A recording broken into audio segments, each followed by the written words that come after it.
నమస్తే. భగవద్గీతలో 10వ అధ్యాయం విభూతి యోగంలో 18వ శ్లోకం. విస్తరేణాత్మనో యోగం విభూతించ జనార్దన భూయః కథయ తృప్తిర్హి శృణ్వతో నాస్తి మే మృతం. ఇప్పుడు అర్జునుడు అంటున్నాడు, సో భగవానుడి యొక్క విస్తరించి ఉన్న అనేక మహిమలు ఈ స్థూల ప్రపంచంలో మనం చూస్తున్నాం.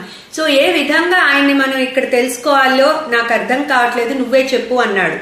సో ఇప్పుడు ఏమంటున్నాడు, విస్తరేణాత్మనో యోగం విభూతించ జనార్దన. ఓ జనార్దన అంటే మనుషుల్ని కాపాడేవాడా అని. సో నువ్వు యోగం, నీ యోగమాయ శక్తి చేత ఇంత ప్రపంచాన్ని క్రియేట్ చేశావు. సో ఈ ప్రపంచంలో నీ మహిమలన్నీ విస్తరించి ఉన్నాయి. విస్తరేణాత్మనో యోగం విభూతించ జనార్దన.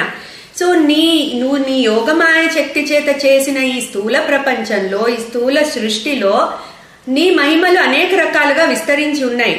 సో భూయ కథయ తృప్తిర్హి శృణ్వతో నాస్తి మే మృతం.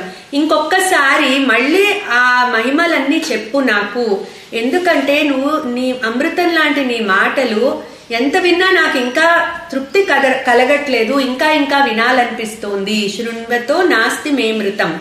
అందుకని భగవాను అడుగుతున్నాడు, ఇంకొకసారి నాకు ఈ స్థూల ప్రపంచంలో నీ మహిమలు ఏ రకంగా విస్తరించి ఉన్నాయో చెప్పు, నీ విభూతులు ఏ రకంగా ఇక్కడ విస్తరించి ఉన్నాయో నాకు చెప్పు అని భగవానుని మళ్ళీ అడుగుతున్నాడు అర్జునుడు. క్లీం కృష్ణాయ నమః.